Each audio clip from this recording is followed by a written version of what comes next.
Hello everyone. तो कैसे हैं आप सब? आई होप आप सब अच्छे होंगे। स्वागत है आप सभी का आपके अपने चैनल जुनून पढ़ाई का में। हम लोग जो पॉलिटी में प्रीवियस और क्वेश्चंस पूछे गए थे उनको डिस्कस कर रहे हैं घटना चक्र की बुक। और आज ये जो है लास्ट वीडियो हो जाएगा पॉलिटी का। थोड़ी लंबी वीडियो बनेगी लेकिन लास्ट वीडियो है। इसी के साथ पॉलिटी का भी जो हमारा प्रीवियस ईयर क्वेश्चन वाला सीरीज़ था वो समाप्त हो जाएगा। हमने geography, Indian geography already complete करके उसको कंपाइल करके भी दे दिया है। अगर आपने नहीं देखा है तो देख लीजिए, 5 घंटे की वो वीडियो है। उसमें आपको सारे के सारे प्रीवियस ईयर क्वेश्चंस विद जो मतलब कि सॉल्यूशन है वो मिले हुए हैं और साथ में उसका जो व्याख्या है ना वो भी आपको मिला हुआ है। तो चलिए देखते हैं। और जब ये पॉलिटी भी आज समाप्त हो जाएगी तो इसी के साथ आपको भी इसका जो कंपाइलेशन है वो 1-2 दिन में प्रोवाइड करा दिया जाएगा। चलिए देखते हैं क्या कुछ खास क्वेश्चंस हैं आज की वीडियो में। तो आज का टॉपिक पहले देख लीजिए। तो लोकपाल और महत्वपूर्ण आयोग, कई सारे आयोगों के बारे में हम देखेंगे। जैसे हमारा जो चुनाव आयोग है इसको देख लेंगे। साथ में जो पंचायती राज व्यवस्था है उससे भी संबंधित क्वेश्चंस बहुत पूछे जाते हैं हमारे एग्जाम में, तो उसको भी हम डिस्कस कर लेंगे। तो चलिए देखिए पहला क्वेश्चन क्या पूछ रहे हैं। कह रहे हैं कि लोकपाल विधेयक 2011 के संबंध में कौन सा स्टेटमेंट सही है। ऑप्शंस देखें कि लोकसभा में 4 अगस्त 2011 को इसे पुनः स्थापित किया गया। कह रहे हैं श्री पी चिदम्बरम गृह मंत्री के द्वारा इसे पुनः स्थापित किया गया था। अगला कह रहे हैं कि इसे स्थायी समिति को भेज दिया गया। और लास्ट ऑप्शन है कि सिविल सोसाइटी के सदस्यों द्वारा इसे कमजोर कहा गया है। आपको सही उत्तर बताना है। ये देखिए आपके पास कूट है, ठीक है। तब जाहिर सी बात है कि ये थोड़ा पुराना क्वेश्चन है, पुराने टाइम का पूछा भी गया है। तो उस टाइम पे ये जो हमारा लोकपाल विधेयक है वो लाया गया था तो पूछा गया था। तो चलिए इसका सही उत्तर देख लीजिए कूट के माध्यम से। इसका जब आप सही उत्तर चूज करेंगे तो वो हो जाएगा डी वाला, यानी कि पहला सही है, तीसरा सही है और चौथा सही है। एक्सप्लेनेशन भी हमने आपको साथ में ही दे दी है। तो देख लीजिए कि लोकसभा में जो लोकपाल विधेयक है वो 4 अगस्त 2011 को ही लाया गया था। संसदीय कार्य मंत्री जो नाम क्या था उनका, वी नारायण स्वामी के द्वारा। और इसके पश्चात इसे संसद की जो कार्मिक लोक शिकायत तथा विधि और न्याय पर स्थायी समिति है वहां पे भेजा गया। सिविल सोसाइटी के सदस्यों के द्वारा इसे कमजोर माना गया था। तो ये सारे पॉइंट्स इसमें सही हैं। अगला क्वेश्चन देखिए। और पहली बार अगर चैनल पे आए हैं तो सब्सक्राइब ज़रूर कर लीजिए, क्योंकि सब्सक्राइब करना इम्पॉर्टेंट है। आपको जो मतलब कि नोटिफिकेशंस वगैरह हैं वो टाइम टू टाइम मिलते रहते हैं इससे। अगला क्वेश्चन देखिए। कह रहे हैं कि जो हमारा प्रशासनिक सुधार आयोग है ना, जिसने पहली बार लोकपाल तथा लोकायुक्त बनाने की संस्तुति की थी, इसके अध्यक्ष कौन थे। ऑप्शंस देखें, मोरारजी देसाई, के संथानम, चौधरी चरण सिंह या फिर बाबू जगजीवन राम।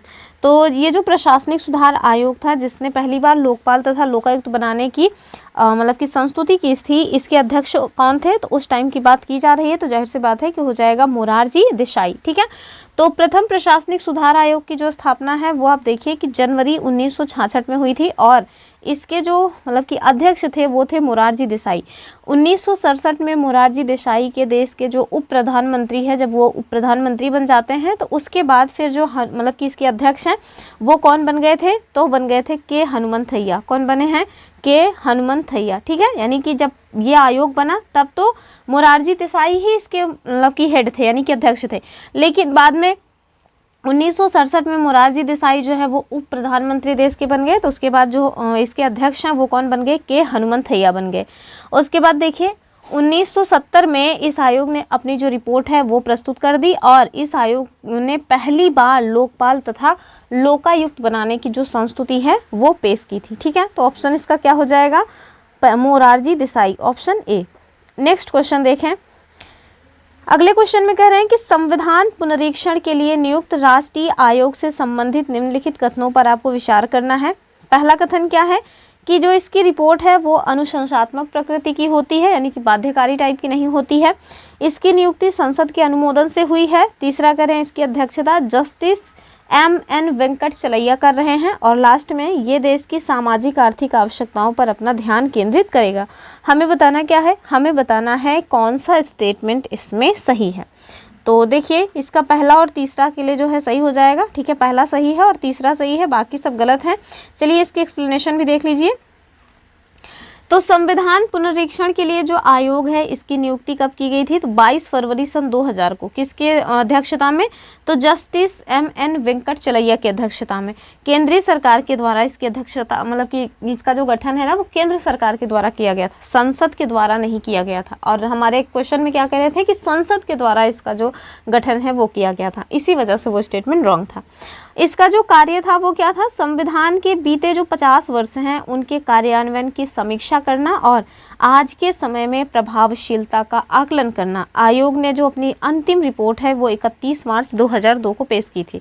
अब देखिए थोड़ा पुराना क्वेश्चन हो चुका है, लेकिन मतलब एज इट इज इससे क्वेश्चन पूछे जाने की जो संभावना है वो कम है, क्योंकि उस टाइम पे ये चीज़ें चर्चा में रही हैं तो करंट अफेयर से लिंक करके पूछी गई थी। लेकिन अगर पूछा गया है तो हम लोग एक बार देख लें, नुकसान नहीं होगा कुल मिलाकर के। अब ये देखिए, ये कुछ संविधान संशोधन से क्वेश्चन पूछा गया है, इसका भी वही कंडीशन है, इसको भी देख लीजिए। कह रहे हैं कि सूची 1 को सूची 2 से सुमेलित कीजिए और सूचियों के नीचे दिए गए कूट से सही उत्तर का चुनाव कीजिए। सूची 1 में अधिनियम दिए हैं, सूची 2 में संशोधन दिए हैं, यानी कि इस अधिनियम के द्वारा कहाँ पे संशोधन किया गया है वो आपको बताना है। तो देखिए सबसे पहले ना जो आपको एकदम कंफर्म हो उसके बारे में हमें क्लिक करना चाहिए। तो अब देखिए सबसे हाल ही में जो हुआ है वो कौन सा है? वो 103वां संविधान संशोधन अधिनियम है, और जो कब को लाया गया था? 2019।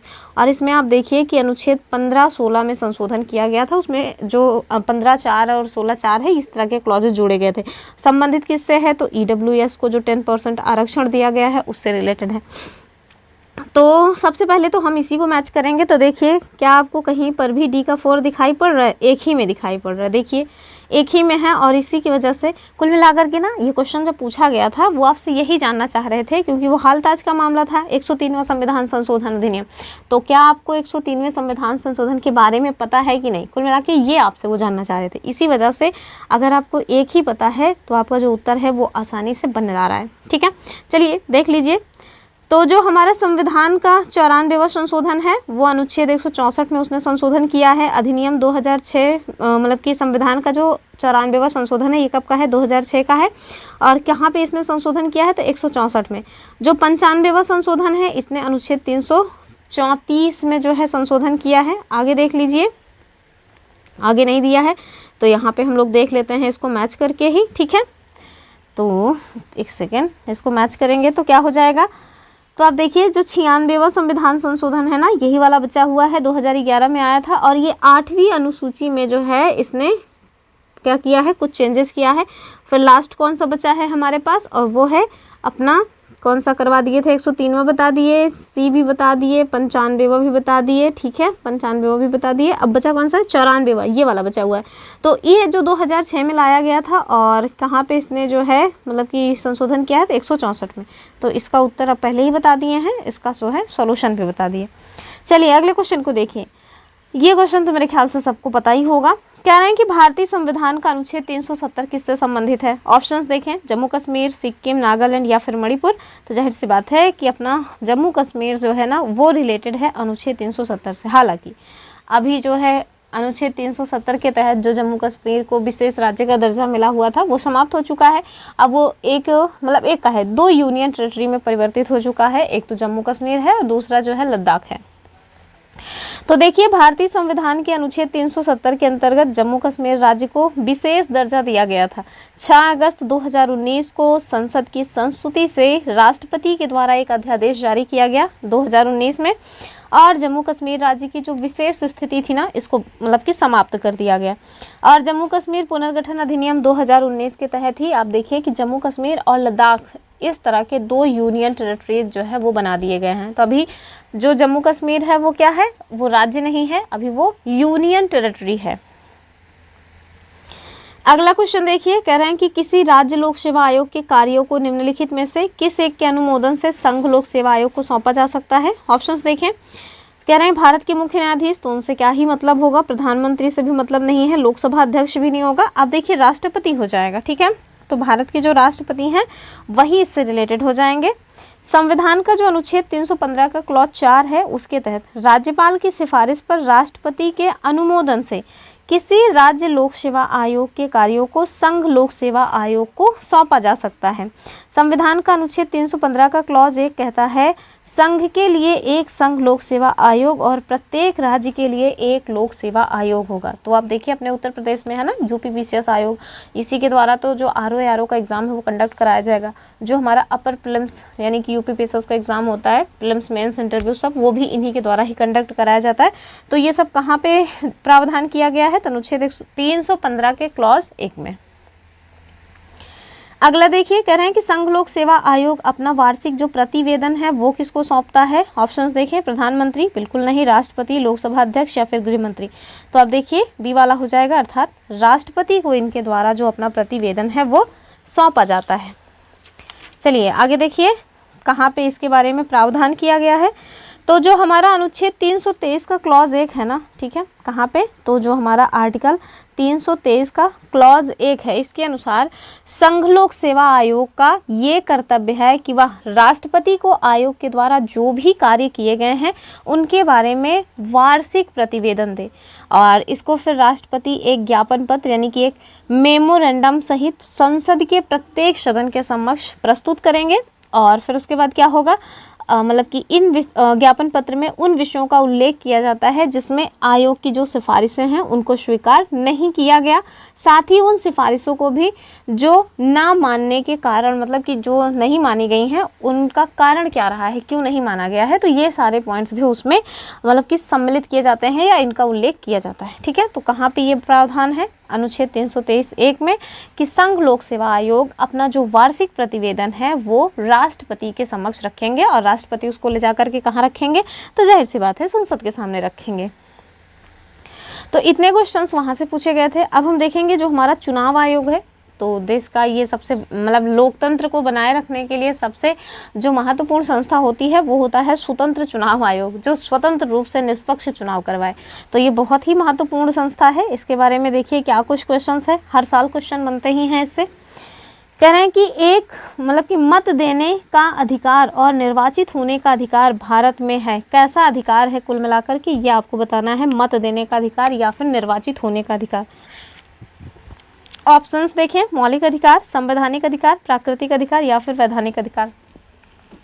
अगर आप लोग जो हमारे मौलिक अधिकार हैं उनको बहुत अच्छे से पढ़ना चाहते हैं तो हम अपने इसी चैनल पे डेली नहीं 1-2 दिन के गैप पे करवा रहे हैं। मौलिक अधिकार ही अभी चल रहा है, पॉलिटी करवा रहे हैं UPSSC PET के लिए।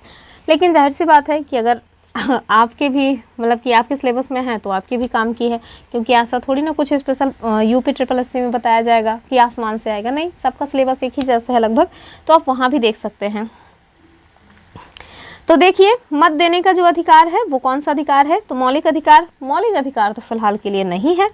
संवैधानिक, प्राकृतिक अधिकार भी नहीं होगा। वैधानिक या फिर संवैधानिक, यही दोनों में से कुछ होना चाहिए। तो इसका उत्तर क्या है? इसका उत्तर हो जाएगा डी वाला, यानी कि वैधानिक अधिकार। देखिए मत देने का अधिकार और निर्वाचित होने का अधिकार ये तो आपको वैधानिक अधिकार है, लेकिन अगर आपसे यही पूछ लें कि अपने पसंदीदा व्यक्ति को वोट देने का जो अधिकार है वो कैसा अधिकार है, तो वो अपना मौलिक अधिकार हो जाएगा, अर्थात फंडामेंटल राइट्स हो जाएगा अपने संविधान के भाग 3 के तहत। ठीक है, तो चलिए ये तो वैधानिक अधिकार है, इसके बारे में एक्सप्लेनेशन देखिए। तो जो लोक प्रतिनिधित्व अधिनियम 1951 की धारा 79D है ना, इसमें निर्वाचक अधिकार यानी इलेक्टोरल राइट्स को परिभाषित किया गया है।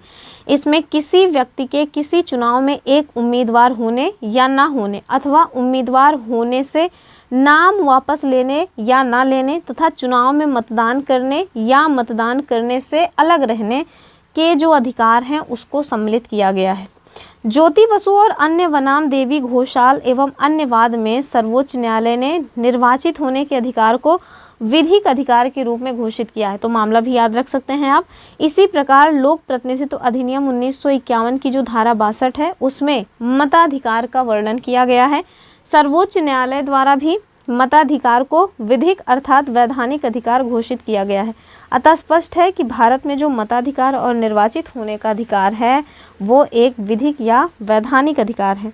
उत्तर प्रदेश लोक सेवा आयोग ने अपना जो प्रारंभिक उत्तर पत्र है उसमें इस प्रश्न का उत्तर विकल्प बी माना था, लेकिन बाद में आगे चल कर के आप देखिए इन्होंने बी और डी दोनों को ही सही स्वीकार कर लिया।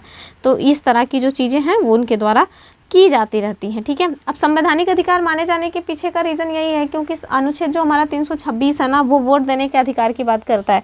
तो इस वजह से पहले उन्होंने संवैधानिक माना, फिर बाद में उन्होंने कहा ठीक नहीं है, वैधानिक और संवैधानिक दोनों ही मान लेते हैं, तो फिर लास्ट में उन्होंने दोनों ही मान लिया। आगे देखिए क्या है, कह रहे हैं कि भारत के मुख्य चुनाव आयुक्त को नियुक्त कौन करता है। ऑप्शन देखें, लोकसभा। लोकसभा क्यों करेगी, प्रधानमंत्री, राष्ट्रपति या फिर मुख्य न्यायाधीश। तो जाहिर सी बात है बहुत सारे लोगों को राष्ट्रपति जी के द्वारा नियुक्त किया जाता है, जिसमें से जो हमारे चुनाव आयुक्त हैं वो भी एक लोग हैं। ठीक है, तो क्या हो जाएगा, राष्ट्रपति जी के द्वारा भारत के मुख्य चुनाव आयुक्त को नियुक्त किया जाता है। हमारे भारतीय संविधान का जो अनुच्छेद 324 है ना, उसमें आप देखिए कि निर्वाचन आयोग के बारे में बताया गया है। तो अनुच्छेद 324 का जो क्लॉज 2 है, इसके अनुसार भारत के निर्वाचन आयोग के मुख्य चुनाव आयुक्त तथा अन्य चुनाव आयुक्तों की जो नियुक्ति है वो संसद के द्वारा बनाई गई विधि के अधीन राष्ट्रपति के द्वारा की जाती है।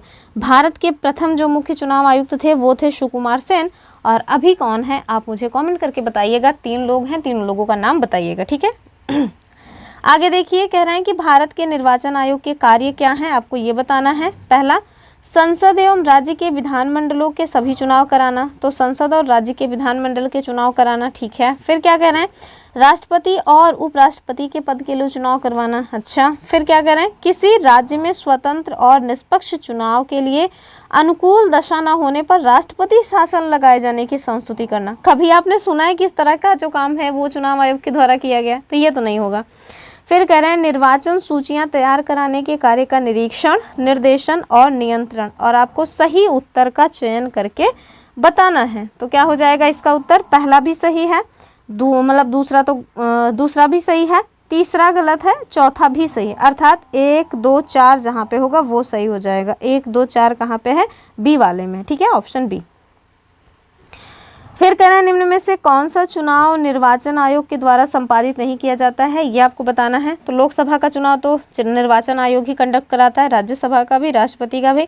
लेकिन देखिए जो स्थानीय निकाय है ना, इनका चुनाव जो हमारा चुनाव आयोग है वो नहीं कराता। क्यों, क्योंकि इनके लिए तो अलग से जो राज्य का चुनाव आयोग है ना वो बनाया गया है। ठीक है, तो ये देख लीजिए, संसद, राज्य के विधानमंडल तथा राष्ट्रपति एवं उपराष्ट्रपति का जो चुनाव है ये संविधान के आर्टिकल 324 के तहत निर्वाचन आयोग के द्वारा संपादित किया जाता है। जबकि जो हमारा अनुच्छेद 243 के और 243 ZA है, इसके तहत पंचायतों और नगर पालिकाओं के जो चुनाव है वो राज्य के निर्वाचन आयोग के द्वारा कंडक्ट कराया जाता है। तो जो प्रधानी का चुनाव है, जिला पंचायत का जो चुनाव है, ये सब कौन करवाता है, तो हमारा राज्य का चुनाव आयोग के द्वारा करवाया जाता है। उसके लिए फिर जो मतलब कि निर्वाचन आयोग है वो नहीं इसमें आता है।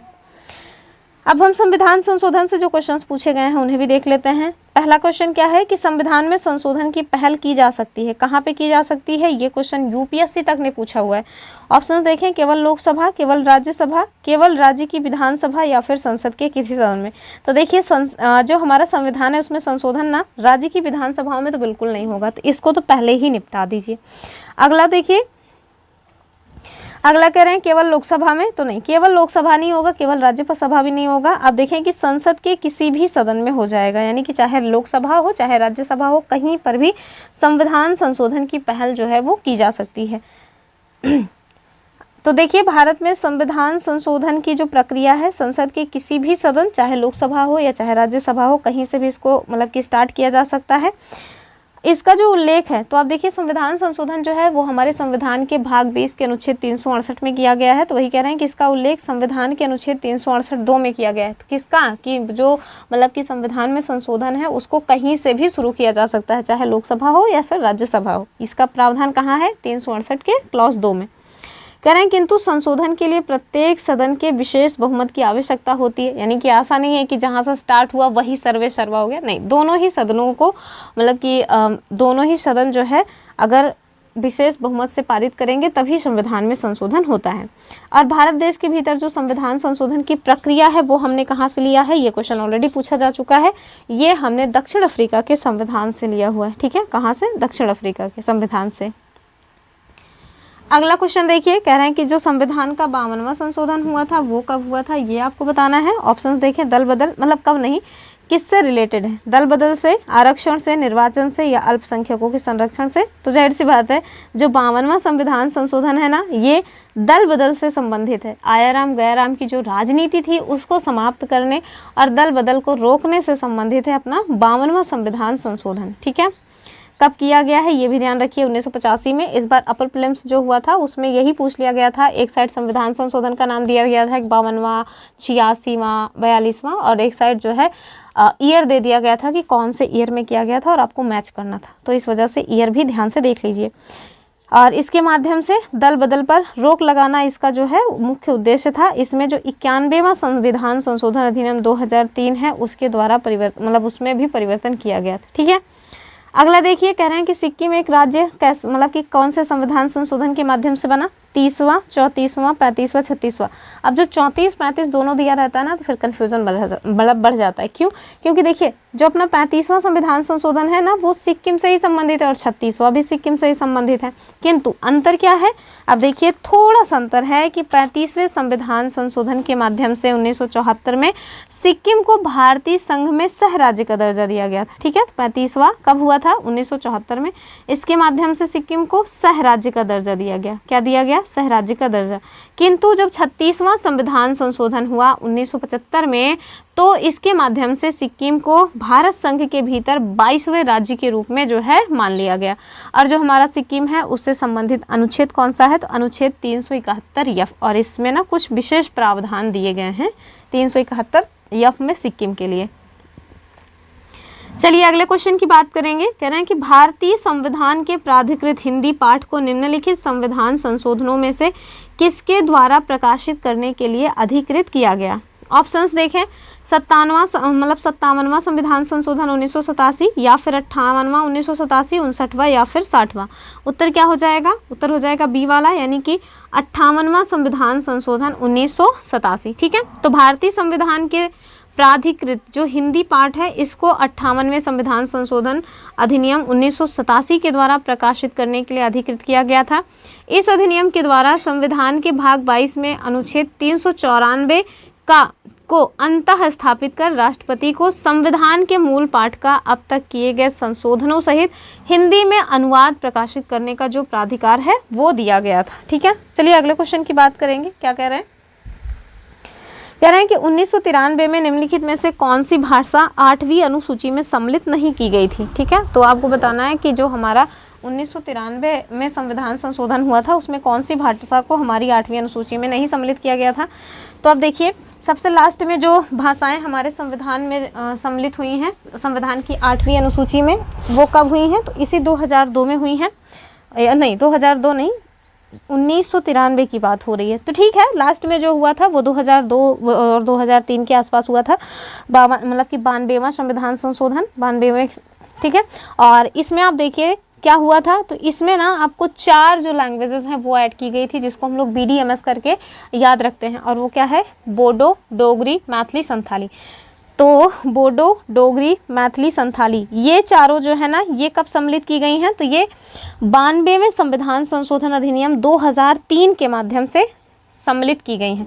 हमसे क्या कह रहे हैं? हमसे कह रहे हैं कि चलो बताओ कि 1993 में कौन सी भाषा इस अनुसूची में शामिल नहीं की गई थी। अब 1993 में तो इन चारों में से कोई भी सम्मिलित नहीं की गई थी, तो हम उत्तर क्या मानेंगे? तो अब देखिए इसका उत्तर कुछ माना भी नहीं गया है, इसी तरह से स्टार लग के रखा हुआ है। तो चलिए हम लोग देख लेंगे कि जो हमारे संविधान की 8वीं अनुसूची है उसमें कितनी भाषाएं हैं, पहले कितनी थी, कौन से संविधान संशोधन के माध्यम से कौन सी जोड़ी गई है। ठीक है, तो इस स्टार्टिंग में तो आपको पता होना चाहिए केवल 14 भाषाएं थी जो हमारे संविधान की 8वीं अनुसूची में सम्मिलित थी। वर्तमान में कितनी हैं? तो वर्तमान में जो है 22 भाषाएं हो चुकी हैं। ठीक है, कितनी हो चुकी हैं? 22 हो चुकी हैं। तो चलिए देख लेते हैं इसके बारे में। सबसे पहले आप देखिए, तो सबसे पहले यहाँ से देखिए कि 1967 में एक संविधान संशोधन हुआ था जिसका नाम कौन सा है? तो 21वां संविधान संशोधन। और इस 21वें संविधान संशोधन के माध्यम से 15वीं भाषा के रूप में हमारे संविधान की 8वीं अनुसूची में सिंधी भाषा को ऐड किया गया। फिर आगे चल करके एक और संविधान संशोधन होता है, और वो कौन सा है? तो 1992 में होता है 71वां संविधान संशोधन, और इसके माध्यम से संविधान में नेपाली, कोंकणी तथा मणिपुरी को जोड़ा गया था। तो 15 3 कितना हो जाएगा? तो 18 हो जाएगा, ठीक है। फिर देखिए 4 जो है आगे चल के जोड़ दी गई तो 22, टोटल अभी 22 भाषाएं हैं। और वो जो 4 भाषाएं हैं कब जोड़ी गई, तो मैंने बताया कि 92वें संविधान संशोधन अधिनियम 2003 के माध्यम से जोड़ी गई। और नाम क्या है उनका, बोडो, डोगरी, मैथिली एंड संथाली। हम लोग इनको कैसे याद करते हैं, BDMS करके, कुछ लोग बोडमास करके भी याद रख लेते हैं, तो जैसे आपको समझ पड़े आप याद कर लीजिए। टोटल जो हमारी 22 भाषाएं हैं उनको देख लीजिए कौन कौन सी हैं। तो देखिए असमिया है, बांग्ला है, गुजराती, हिंदी, कन्नड़, कश्मीरी, कोंकणी, मणिपुरी और साथ में मलयालम, मराठी, नेपाली, उड़िया, पंजाबी, संस्कृत, सिंधी, तमिल, तेलुगु, उर्दू, बोडो, डोगरी, मैथिली और संथाली। अब ना इस तरह से रटने में थोड़ा ख़राब लगता है, मतलब नहीं समझ आता है। आप अगर इसको मैप में देखिएगा और मैप में नॉर्थ इंडिया से शुरू करिएगा, साउथ इंडिया तक आइएगा ना, तो फिर आपको ईजी वे में ये समझ आ जाएगा। किसी दिन मैप में हम इसको खुद भी जो है अपने इसी चैनल पे कराएंगे। संविधान की जो हमारी 8वीं अनुसूची है उसमें कौन कौन सी भाषाएं सम्मिलित हैं, मैप में देखेंगे तो बहुत अच्छे से समझ आ जाएगा, फिर हमेशा के लिए याद हो जाएगा। तो ये कुछ क्वेश्चंस हमारे चुनाव आयोग से पूछे गए थे, राजभाषा से पूछे गए थे, वो हमने देखा। अब हम देखेंगे पंचायती राज अधिकारों के मुद्दे आदि से जो क्वेश्चंस पूछे गए हैं वो। पंचायती राज ना अपने यूपी PCS आयोग का मोस्ट फेवरेट सेगमेंट है, उससे क्वेश्चन पूछना उनका तय है। तो चलिए देखते हैं।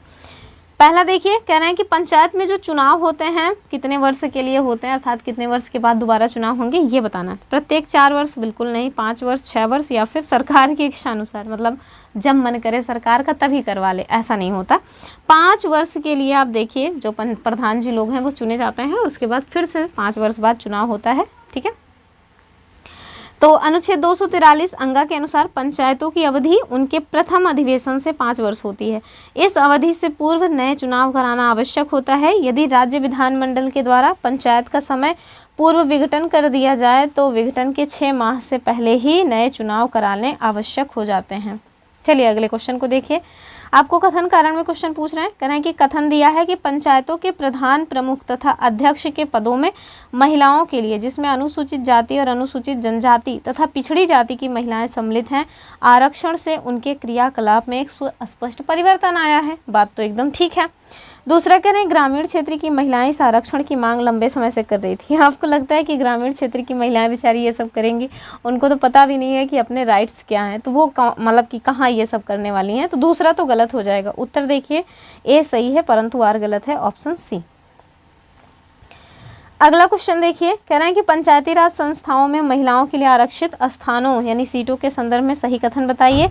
कह रहे हैं इसका प्रावधान संविधान के अनुच्छेद 243 डी के क्लॉज 3 में किया गया है। दूसरा, ये आरक्षण अनुच्छेद 334 में विनिर्दिष्ट अवधि की समाप्ति पर प्रभावी नहीं रहेगा। तो आपको बताना है कि इसमें जो सही उत्तर है वो क्या हो जाएगा।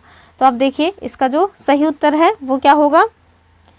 क्या कह रहे हैं कि पंचायती राज संस्थाओं में, हाँ ठीक है, चलिए देखते हैं इसका सही उत्तर क्या है। इसका सही उत्तर जो है वो पहला वाला ही हो जाएगा, ठीक है। यानी कि जो पंचायती राज संस्थाएं हैं इसमें महिलाओं के लिए आरक्षण की जो बात की गई है वो अनुच्छेद 243 के डी के क्लॉज 3 में की गई है, ठीक है। तो इसको देख लीजिए। लेकिन जो दूसरा वाला है ये गलत है। क्यों गलत है, तो चलिए इसका एक्सप्लेनेशन देखिए। तो भारतीय संविधान के जो भाग 9 है, मतलब कि भारतीय संविधान का जो भाग 9 है ना, इसी के तहत अनुच्छेद 243 डी के क्लॉज 3 अर्थात 243 घ का जो क्लॉज 3 है, इसी के अंतर्गत पंचायती राज संस्थाओं में महिलाओं के लिए जो स्थान है ना वो आरक्षण किए गए हैं। कितना, तो 1/3। इसके तहत प्रत्येक पंचायत में प्रत्यक्ष निर्वाचन के द्वारा भरे जाने वाले जो मतलब कि स्थान हैं उनकी टोटल संख्या में से कम 1/3 जो सीटें हैं वो महिलाओं के लिए आरक्षित रहेंगी। और इस प्रावधान पर जो अनुच्छेद 334 है ना उसमें विनिर्दिष्ट अवधि की समाप्ति का कोई प्रभाव नहीं पड़ेगा, ठीक है, कोई प्रभाव नहीं होगा। अनुच्छेद 334 के अंतर्गत लोकसभा और जो राज्य की विधानसभा है उसमें SC ST तथा जो आंग्ल भारतीय समुदाय से संबंधित आरक्षण की समय सीमा है उसके बारे में जो बातचीत है वो की गई है।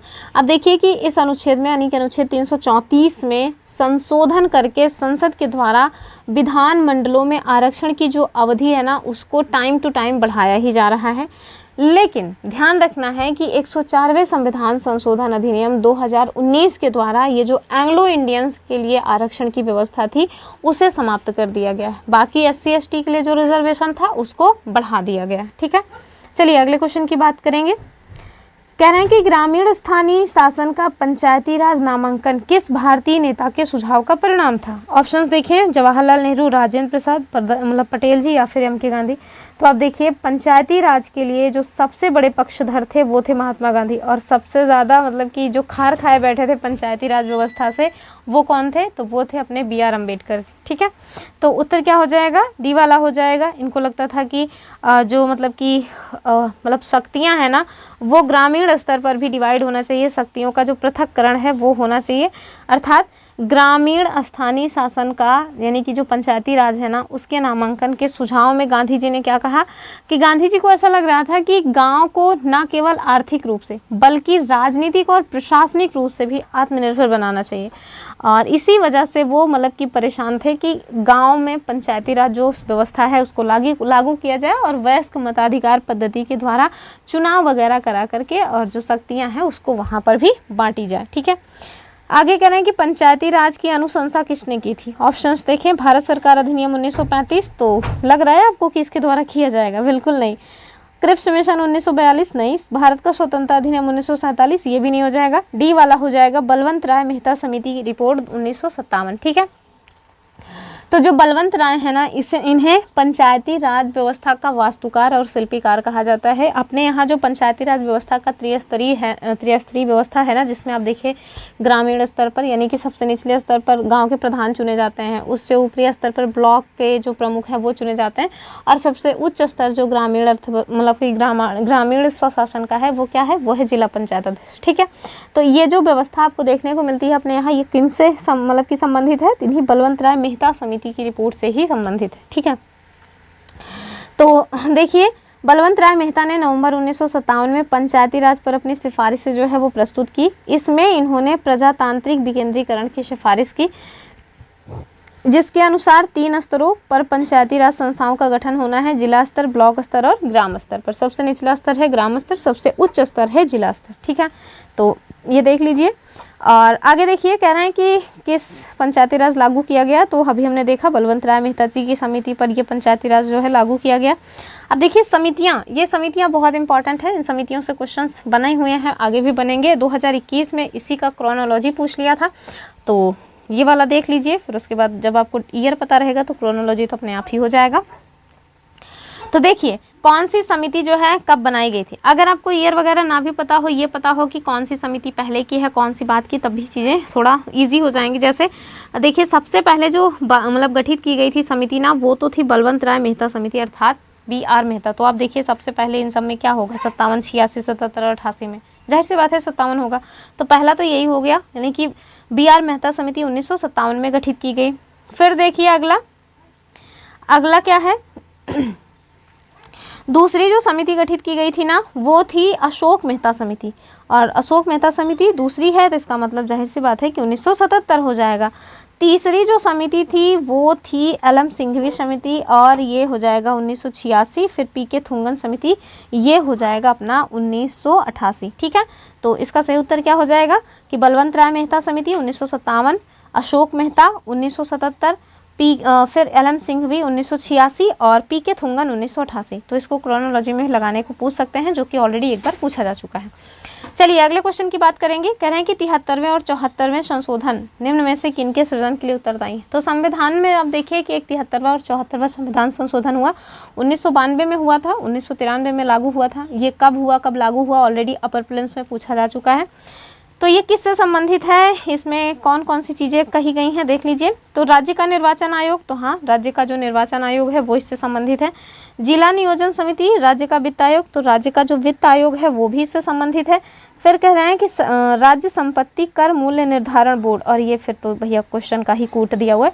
तो आप देखिए इसमें पहला, दूसरा, तीसरा हो जाएगा, अर्थात राज्य के निर्वाचन आयोग की बात की गई है, जिला नियोजन समिति, राज्य का वित्त आयोग भी है, लेकिन राज्य संपत्ति का मतलब कर मूल्य निर्धारण बोर्ड नहीं है। तो डी वाला तो रॉन्ग हो जाएगा, बाकी सब सही है। कूट कहाँ है, 1, 2, 3 बी में है। ये सब आप देख लीजिएगा। अगले क्वेश्चन को देखिए, कह रहे हैं निम्नलिखित में से कौन भारतीय संविधान के 73वें संशोधन में सम्मिलित है?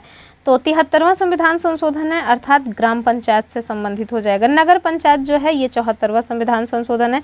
जिला पंचायत और क्षेत्र पंचायत ये भी इसी से संबंधित है, यानी कि आप देखिए अभी हमने बताया था ना कि जो हमारा ग्रामीण स्तर पर पंचायती राज व्यवस्था है उसमें 3 लेवल्स हैं। सबसे निचला तो ग्राम पंचायत है, दूसरे पे आ जाएगा क्षेत्र पंचायत, तीसरे पे आ जाएगा जिला पंचायत।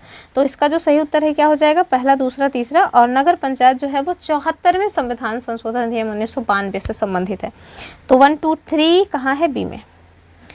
चलिए अगले क्वेश्चन को देखिए। फिर से वही 73वें संविधान संशोधन के संदर्भ में कौन सा कथन सही है। ध्यान रखिएगा जो पंचायती राज व्यवस्था है ना, इसके बारे में जो प्रावधान है वो कहाँ पे किया गया है, तो हमारे संविधान के भाग 9 में किया गया है। पंचायतों को नहीं, आप बताइएगा, हमने इसको कई बार बताया है कि पंचायतों को कितने विषय सौंपे गए हैं, 29 विषय या फिर 18 विषय, आप मुझे कमेंट करके बताइएगा। कह रहे हैं कि भारतीय संविधान के 73वें संशोधन के संदर्भ में निम्नलिखित में से कौन सा कथन सही है। चलिए, कह रहे हैं पंचायतों को स्वशासन की संस्था स्वीकार किया गया, इसीलिए तो किया ही गया था। इसमें शहरी स्थानीय सरकार को नहीं, शहरी स्थानीय नहीं होगा। 73वें संविधान संशोधन के माध्यम से गाँव की पंचायतों के बारे में प्रावधान है, तो पहला एक अकेले सही हो जाएगा। अगला देखिए, कह रहे हैं कि भारत के संविधान के भाग 9A के बारे में आपको स्थानीय स्वशासन की इकाइयों का जो संवैधानिक आधार है वो प्रदान किया गया, बताइए किसको। तो देखिए जो हमारा भाग 9A है ना, यही तो है 74वां संविधान संशोधन अधिनियम 1992। इसी के माध्यम से जो शहरी स्थानीय निकाय है उसके बारे में बातचीत की गई, यानी कि जो नगर पंचायत के बारे में प्रावधान है वो भाग 9A में की गई है। उत्तर क्या हो जाएगा, 2 वाला, यानी कि शहरी क्षेत्र की पंचायतें। ठीक है, और देख लीजिए कहाँ पूछा गया है, RO मेंस 2021 में। तो ऐसे इजी क्वेश्चन पूछने चाहिए। ठीक है, दूसरा सही है। अब वही सारी चीज़ें हैं, बार बार उसी को क्या बताते रहूं, इतना टाइम है नहीं। अगला क्वेश्चन देखिए, कह रहे हैं कि एक क्षेत्र पंचायत का निर्धारण किसके द्वारा किया जाता है, क्या राज्य के चुनाव आयोग के द्वारा, या फिर राज्य सरकार द्वारा, या मंडल के आयुक्त, या फिर जनपद के जिलाधिकारी। तो पंचायत क्षेत्र का जो क्षेत्र है ना, यानी कि एक क्षेत्र पंचायत का जो क्षेत्र निर्धारण करने का काम है वो राज्य सरकार के द्वारा किया जाएगा। किसके द्वारा किया जाएगा, तो राज्य सरकार के द्वारा ये काम किया जाता है। ऑप्शन बी जो है वो एकदम सही हो जाएगा। तो आप देखिए कि एक क्षेत्र पंचायत का जो क्षेत्र है वो अनुच्छेद 243 गा के प्रावधानों के तहत राज्य के विधानमंडल द्वारा बनाई गई जो विधि है इसके अनुसार राज्य सरकार के द्वारा निर्धारित होता है।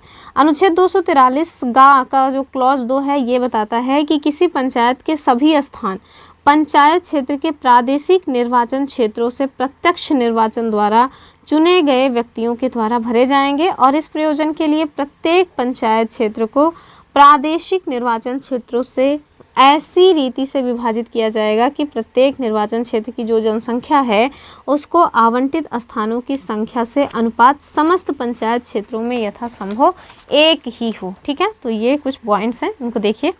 अगला देखिए, कह रहे हैं कौन सा भारतीय संविधान के अंतर्गत सही सम्मिलित नहीं है। ये अपर प्रीलिम्स 2023 का भी मतलब क्वेश्चन है, इसी तरह का क्वेश्चन पूछा गया था, उसमें भी अधिकरण को ही रॉन्ग बताया गया था और यहाँ पर भी। ठीक है, तो जबकि ये देखिए कहाँ पे पूछा गया था, तो RO प्री 2016 में, और यही क्वेश्चन 2023 में कहाँ पूछा है, अपर प्रीलिम्स में पूछा है।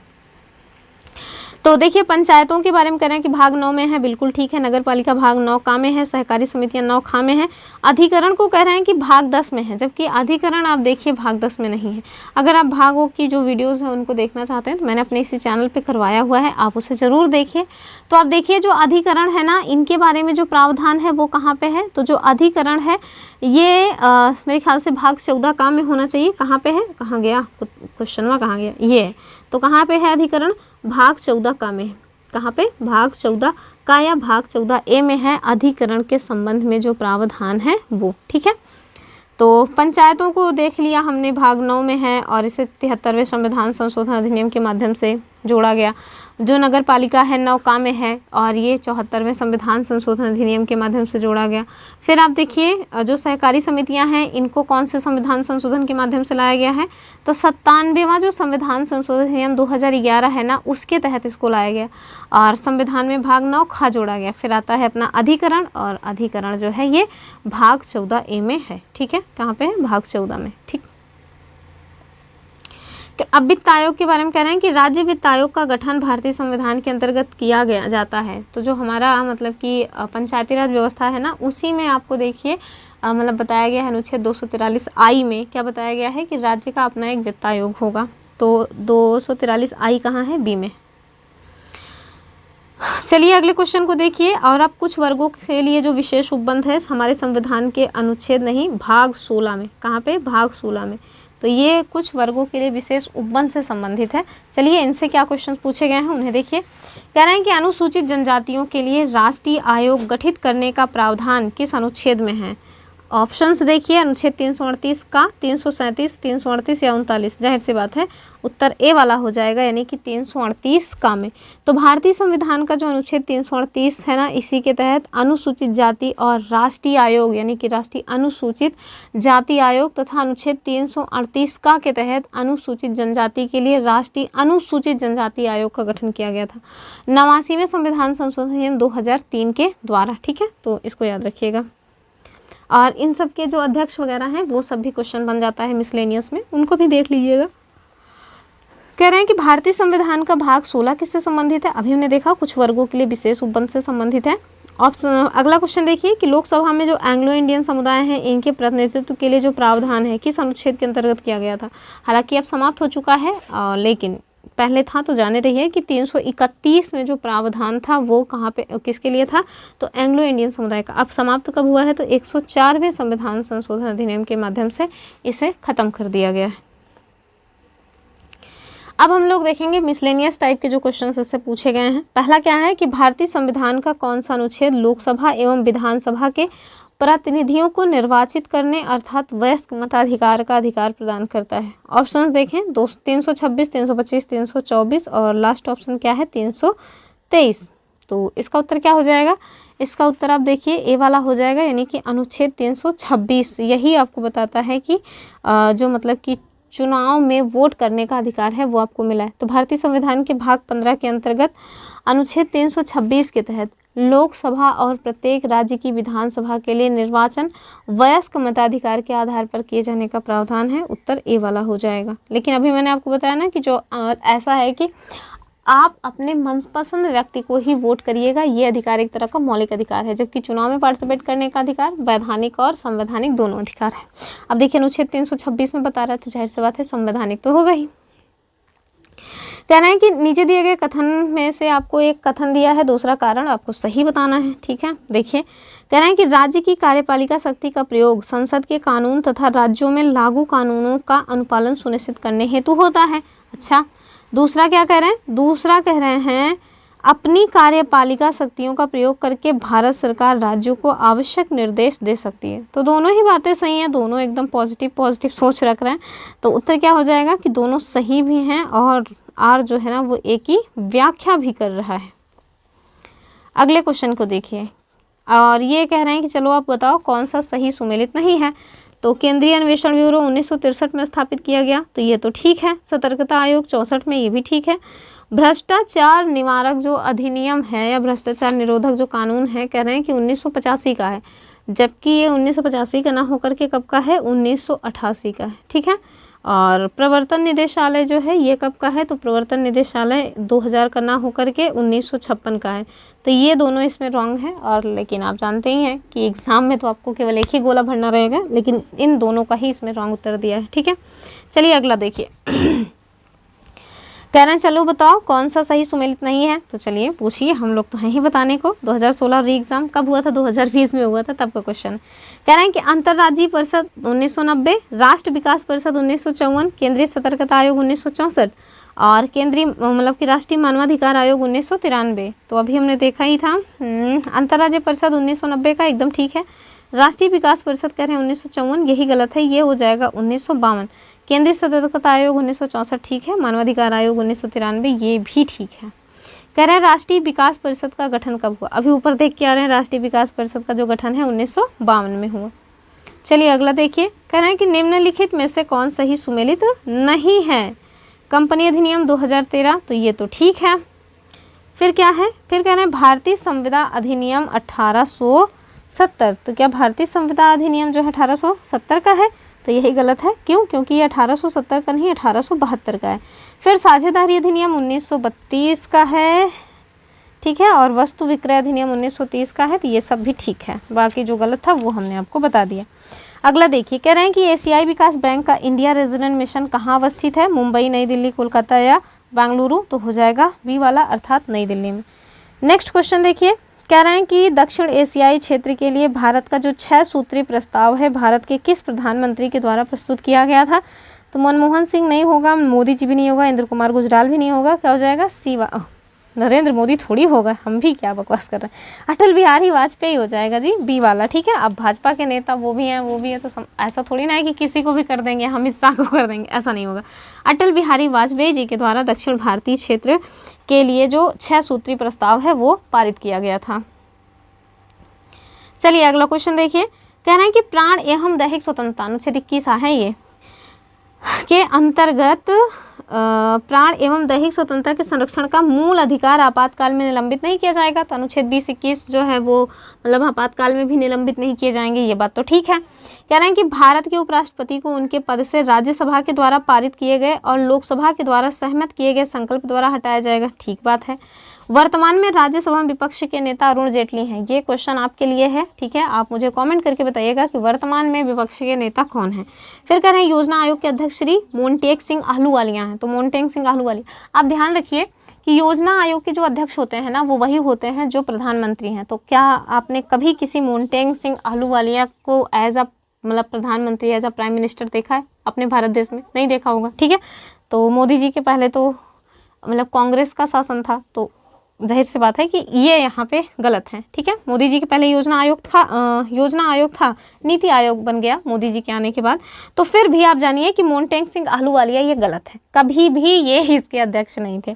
तो उत्तर क्या हो जाएगा? उत्तर हो जाएगा कि पहला और दूसरा सही है। पहले के परिप्रेक्ष्य में भी, आज के परिप्रेक्ष्य में भी ये दोनों मतलब ये तो रॉन्ग है ही और ये भी रॉन्ग है। ठीक है, तो चलिए देख लेते हैं। इसको आप जरूर बताइएगा कि वर्तमान में राज्यसभा में विपक्ष के नेता कौन है, और आप मुझे ना वर्तमान में लोकसभा में विपक्ष के नेता कौन है ये भी बता सकते हैं। उत्तर प्रदेश की जो विधानसभा है, यानी कि जो उत्तर प्रदेश का विधानमंडल है, उसमें आप देखिए कि विधानसभा में विपक्ष के नेता कौन है ये बताइएगा। ठीक है, तो ये कुछ क्वेश्चन हैं जो हमने आपसे पूछे, बहुत बेसिक से क्वेश्चन हैं, हमें पता होने चाहिए। उत्तर क्या हो जाएगा? तो पहला और दूसरा कहाँ पे है? पहला दूसरा ए में है। चलिए अगला देखिए, कह रहे हैं कि प्रेस काउंसिल ऑफ इंडिया के अध्यक्ष कौन है। अब जाहिर सी बात है कि ये पुराना क्वेश्चन है, तो उसी का दिया हुआ है मतलब कि ऑप्शन वगैरह। हम नए वाले की भी बात करेंगे। ऑप्शंस देखिए कि PL पुनिया, मार्कंडेय काटजू, कुलदीप नैयर, पूजा भट्टो। तो उस टाइम के हिसाब से क्वेश्चन पूछा गया है, तो हो जाएगा मार्कंडेय काटजू। लेकिन अभी की हम बात करेंगे तो वर्तमान में आप देखिए कि प्रेस काउंसिल ऑफ इंडिया की जो अध्यक्ष हैं वो कौन है? न्यायमूर्ति रंजना देसाई हैं। कब इन्होंने अपना शपथ वगैरह लिया है? तो 17 जून 2022 को। वो भारतीय प्रेस परिषद की मेन पॉइंट जो है वो क्या है कि पहली महिला अध्यक्ष हैं। इसके पूर्व वह जम्मू कश्मीर के लिए गठन जो हुआ था परिसीमन आयोग, उसकी भी अध्यक्ष रह चुके हैं। कौन? श्रीमती मतलब कि न्यायमूर्ति रंजना प्रकाश देसाई जी। कह रहे हैं अगले क्वेश्चन में कि भारत की संसद के द्वारा जो आपदा प्रबंधन अधिनियम है कब पारित किया गया? 2001, 2005, 2009 या फिर 2013? जाहिर सी बात है बी वाला हो जाएगा, अर्थात 2005 में। ठीक है, तो भारत की संसद के द्वारा जो आपदा प्रबंधन अधिनियम है वो 2005 में पारित किया गया था। इसको क्या कहते हैं? इसको कहते हैं DMA अर्थात डिजास्टर मैनेजमेंट एक्ट। ठीक, तो इसको थोड़ा ध्यान से देख लीजिए। अगले क्वेश्चन की बात करेंगे। अब जैसे अभी हाल ताज का मामला होता ना, तो हम लोग इसका ये भी देखते कि मतलब कब इसको कहाँ पे लाया गया, कब मतलब राष्ट्रपति जी की स्वीकृति मिली। लेकिन अब पुराना मामला हो चुका है, इस वजह से हम इसको बहुत नहीं देख रहे हैं। वैसे देख लेते हैं, क्या पता पूछ ही ले। चलिए देख लेते हैं, थोड़ा डिटेल में ही देख लेते हैं। तो जो आपदा प्रबंधन एक्ट है, जिसे हम लोग डिजास्टर मैनेजमेंट एक्ट है, इसको कब लाया गया था? 2005 में लाया गया था। ठीक है, देश में प्राकृतिक या मानव जनित जो आपदाएं हैं उनके कुशल प्रबंधन और उससे जुड़े हुए जो भी अन्य मामले हैं उनको अधिनियमित करना इसका उद्देश्य था। ठीक है, इस अधिनियम के लिए जो विधेयक है वो अगर राज्यसभा में पूछे कि कब लाया गया, तो राज्यसभा ने 28 नवंबर 2005 को पारित किया। ठीक है, लोकसभा ने 12 दिसंबर 2005 को पारित किया और आगे चल करके 23 दिसंबर 2005 को राष्ट्रपति की स्वीकृति मिल गई और इसी के साथ ये जो मतलब कि विधेयक था वो अधिनियम बन गया। ठीक है, तो आपको पता होगा कि हमारे यहाँ जो संसद है उसके द्वारा कोई भी विधेयक लाया जाता है वो अधिनियम कब बनता है? तो वो पहले लोकसभा में आया है तो पहले लोकसभा द्वारा पारित हो, फिर राज्यसभा, फिर उसके बाद राष्ट्रपति के हस्ताक्षर। तो चाहे जिस सदन में लाया गया हो वहाँ पहले पारित होगा, उसके बाद दूसरे सदन में जाएगा, उसके बाद भी जब तक राष्ट्रपति जी की स्वीकृति नहीं मिलेगी वो जो है पारित नहीं माना जाएगा। तो वही आप इसको देख लीजिए, ठीक है। चलिए अगले क्वेश्चन को देखिए। तो ये 2021 प्रीलिम्स में पूछा गया था, उस टाइम का ये करंट अफेयर का मामला था, संबंधित इसी मतलब कि पॉलिटी से है। तो यहाँ पूछा गया है कि जिबूती आचार संहिता किससे संबंधित है? तो कांगो द्रोणी का संरक्षण बिल्कुल नहीं, समुद्री डकैतों के विरुद्ध ये एक अंतर्राष्ट्रीय समूह था। ऑप्शन बी जो है वो सही हो जाएगा। और इसमें ना लगभग 20 हस्ताक्षरकर्ता देश हैं। तो ये जो जिबूती आचार संहिता है इसके तहत 20 हस्ताक्षरकर्ता देश हैं। पूछे जाने की संभावना कम है, लेकिन आजकल जो संस्थाएं हैं उससे बहुत पूछ रहा है। अभी हाल ही में IAS का जो एग्ज़ाम हुआ था उसमें उन्होंने ब्रिक्स का भी पूछ लिया, आसियान का भी पूछ लिया, बिम्स्टेक का भी पूछ लिया। तो कुछ भी पूछे जा रहे हैं आजकल, इस वजह से मैंने सोच रही हूँ बता दूँ। तो इसमें जो मतलब कि 20 हस्ताक्षरकर्ता देश हैं वो कौन कौन से हैं? और हाँ, नाटो से भी क्वेश्चन पूछा गया था वहाँ पे।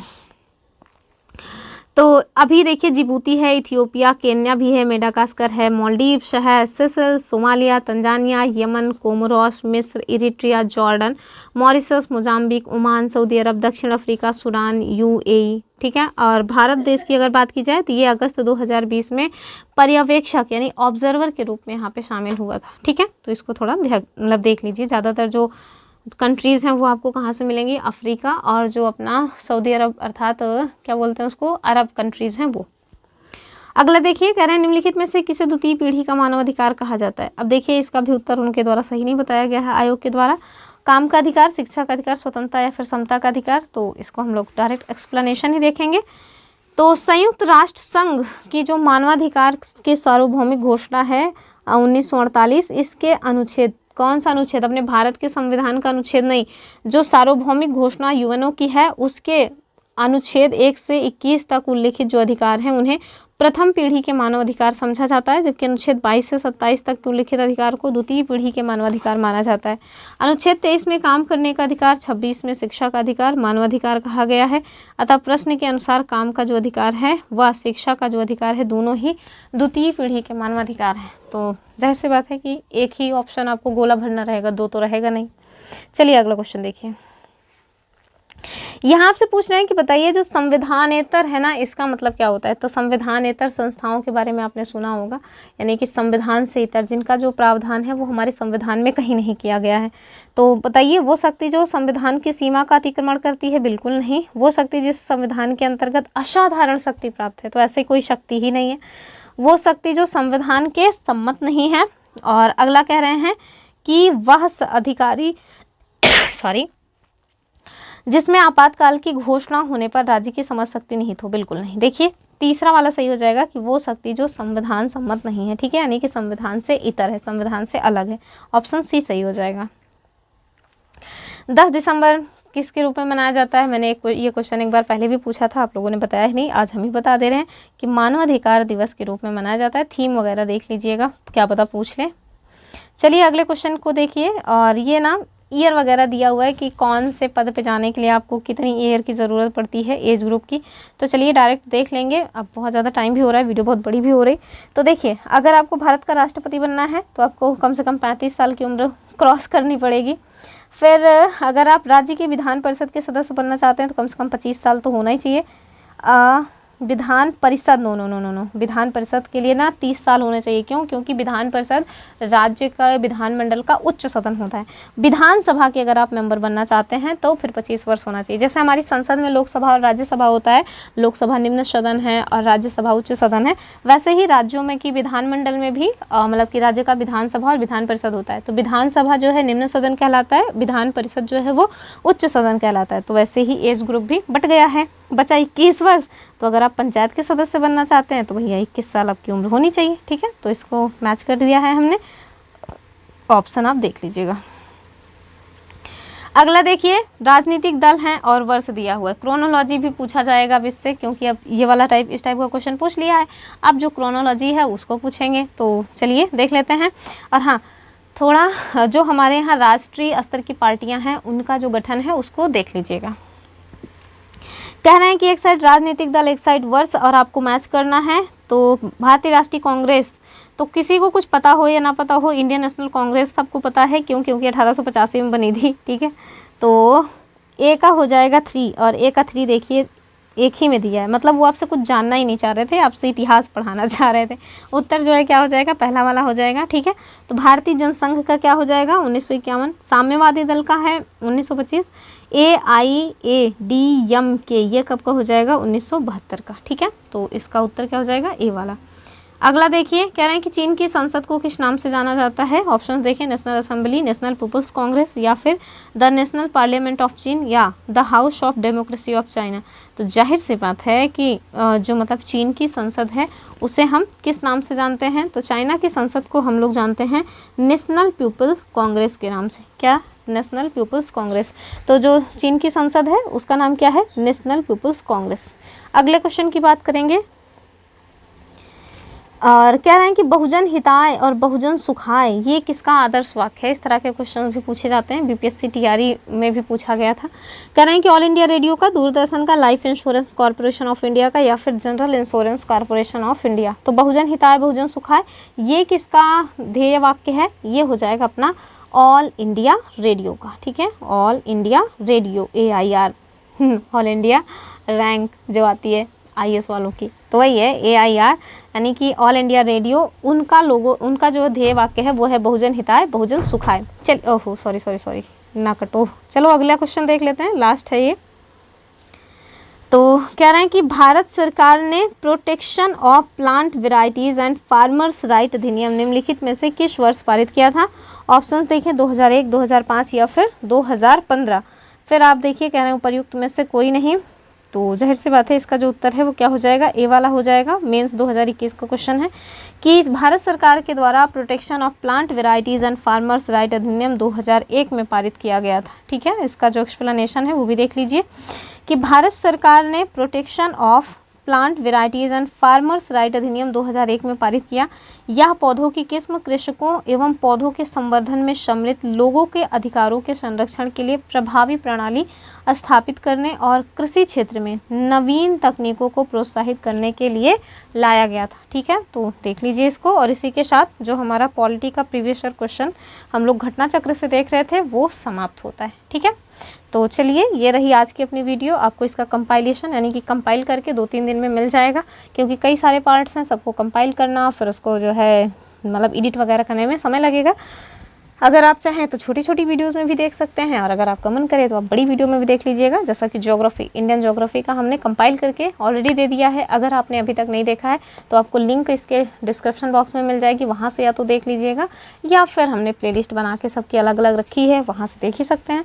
और अगर आप लोगों में से कोई भी भाई साहब बहनें जी अगर UPSSC PET के लिए प्रिपरेशन कर रहे हैं तो हम अपने इसी चैनल पे डेली कुछ ना कुछ टॉपिक वाइज में करवा देते हैं, और जो अपना पॉलिटी है वो भी इस पे चल रहा है बहुत डिटेल में, तो आप उसके साथ भी जुड़ सकते हैं। चलिए फिर मिलेंगे अपनी अगली वीडियो में। लाइक शेयर कर दीजिएगा, सब्सक्राइब करके रखिए। तब तक के लिए नमस्कार एंड जय हिंद।